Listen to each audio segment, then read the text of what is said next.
Si bien la conversación en México es completamente absorbida por las elecciones locales, las elecciones intermedias, las más grandes de la historia con la más alta participación para un periodo similar, no somos los únicos en el mundo. Y como lo veníamos anunciando, en Latinoamérica estamos viviendo un fenómeno profundo de reconversión, de realineamiento político, histórico y material. Y Perú es un país que también tiene que estar en el centro de la conversación internacional, por lo menos regional, sobre el rechazo o no al mismo proyecto de siempre, al neoliberalismo. Como ya les adelanto, a través de esta cortinilla, Pedro Castillo, la opción de izquierda, un marxista con visiones ortodoxas y algunas no tanto, podemos perfilarle como virtual ganador de los comicios del domingo. Puede ser, y esto apunta para que sea de esta forma, que Pedro Castillo sea el próximo presidente del Perú, derrotando a una titán de la política local, a una persona que tiene todo el respaldo de la política tradicional, de los oligarcas locales, de los medios de comunicación, de los partidos políticos, de las camarillas electorales políticas, del poder económico del Perú. Derrotar a alguien con todo ese aparato a favor es un esfuerzo extraordinario, un esfuerzo histórico en la región. Pedro Castillo sería entonces el primer presidente de izquierda, de una izquierda como tal alineada a la historia, al materialismo, a Marx. Es una persona que no huye del término marxista y bien no se define a sí mismo como comunista. De eso vamos a hablar un poquito más adelante, pero vamos a ver la tendencia electoral en Perú. Con 94, casi 95% de los votos escrutados, Pedro Castillo lidera con 50.16% y Keiko Fujimori con el 49.84%. Ustedes me podrían decir, bueno, pero todavía falta 5% y la diferencia es bastante corta, o sea, vamos a esperarnos tantito. Por tendencia natural, Keiko Fujimori estaba a la alza de los comicios hasta hace algunas horas. Por ejemplo, hace 8 horas, Keiko estaba por encima 50.53 a 49.65. Digo que esto es natural, esto es normal, esto es esperable, porque la forma en que se da cualquier elección en cualquier parte del mundo favorece el conteo rápido a las poblaciones urbanas, a las ciudades, a las poblaciones grandes, a las poblaciones mejor acomodadas. Esa población, tanto en Lima, en Cusco menos que en Lima, pero en Lima, por ejemplo, que es la primera población, la ciudad más grande del Perú, favoreció a Keiko Fujimori. Se contaron primero también los votos que venían del extranjero. El voto que está en Costa Rica, en buena parte de Centroamérica, en El Salvador, en Colombia, es un voto que tiene la facultad para vivir en otro lado. Es un voto que también se cargó mucho hacia Keiko Fujimori.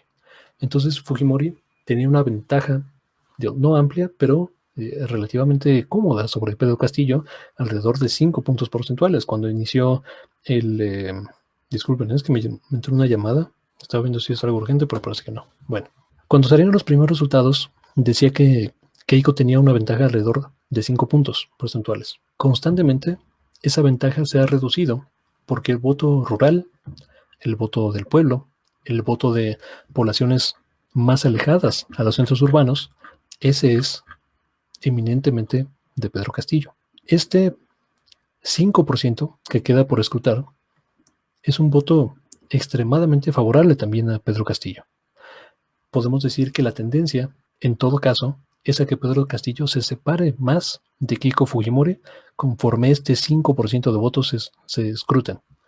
Por eso digo que Pedro Castillo sería virtualmente el próximo presidente del Perú. Seguramente va a haber, depende del margen con el que quede, quizá pueda haber alguna judicialización, algún proceso de recuento si es que la diferencia lo permite, pero podemos hablar ya con mucha confianza de que si se respeta la voluntad de la mayoría, Pedro Castillo será el próximo presidente del Perú. Es el país que en el mundo, hay estudios sobre esto, ha sido el país más afectado per cápita por COVID. La élite del Perú, tanto en el gobierno como en medios de comunicación, como en la política, ha sido históricamente, por lo menos en los últimos 30 años, ha sido completamente desconectada de la gente, lejana a la ciudadanía. Todas estas diferencias e inestabilidad política, vimos aquí los cambios de presidentes del Perú, las distintas dinámicas, las distintas fuerzas políticas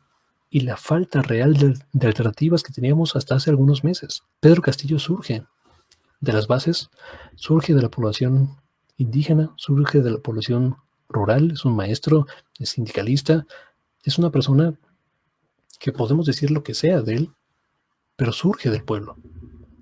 Se levanta como una opción viable para canalizar el rechazo generalizado que existe al sistema tradicional, al sistema neoliberal. ¿No suena esta dinámica? Esto es lo mismo que está pasando, con sus asegúnes en Chile, por ejemplo. Un rechazo al proyecto neoliberal, un rechazo al primer experimento del neoliberalismo complejo en el mundo, un rechazo al proyecto dirigido y coordinado por el propio Milton Friedman, por el líder de la Escuela de Chicago, por el heredero de la ultraderecha del anarcocapitalismo promovido por Hayek, de la Escuela Austríaca. Es un rechazo que vemos también en México. Vimos el refrendo de este rechazo en las urnas. Con todas las dificultades institucionales, con todo y el árbitro en contra de un proyecto de nación que reivindique el trabajo y los recursos naturales a favor del pueblo, de quien nos trabaja. Y en Perú, esto es un esfuerzo monumental lo que se tuvo que hacer. De nuevo, derrobar a una titán política como Keiko Fujimori con un movimiento social, con un líder político heterodoxo, por llamarlo de alguna forma, a Pedro Castillo. Es una persona que tiene, digamos, visiones que me gustaría poder catalogar como conservadoras, pero en realidad son representativas de la mayoría del pueblo peruano. No es un personaje perfecto en ningún sentido. Es un personaje que ha rechazado movimientos sociales, movimientos modernos como derechos de las mujeres, como derechos de las personas LGBT. Pero es una persona que en muchos sentidos representa al ciudadano de a pie. Es una alternativa real. Es una persona que comprende, y lo vimos a través de sus discursos, de sus debates, comprende las problemáticas reales y expresa de manera fiel los sentimientos de la mayoría de la población peruana que está cansada de una política que no le representa. Esto es Pedro Castillo. Es un personaje complejo, es un personaje heterodoxo, pero es un personaje esperanzador, que por fin puede puede elevarse como una alternativa al modelo que ha regido el consenso económico y político durante décadas en el Perú. Un consenso lejano a la ciudadanía que los ha dejado en profundo abandono. Vamos a ver muy de cerca tanto el desenlace real, concreto, material, declarado de las elecciones, como las dinámicas políticas que surgen en el Perú, porque como lo hemos dicho reiteradamente y estamos profundamente convencidos de esto, los principales problemas que pasan en Latinoamérica son los mismos problemas que pasan en el resto del mundo. Son problemas comunes. Los problemas que tiene la clase trabajadora en México son los mismos problemas que la tiene en Chile, en Perú, en Argentina, en Colombia, en Brasil. Nosotros tenemos más que ver unos con otros que con nuestra propia élite nacional. Mi experiencia como persona no tiene nada que ver con los hijos de Carlos Slim. Ellos tienen mucho más en común con oligarcas peruanos, con oligarcas colombianos, con oligarcas en Estados Unidos.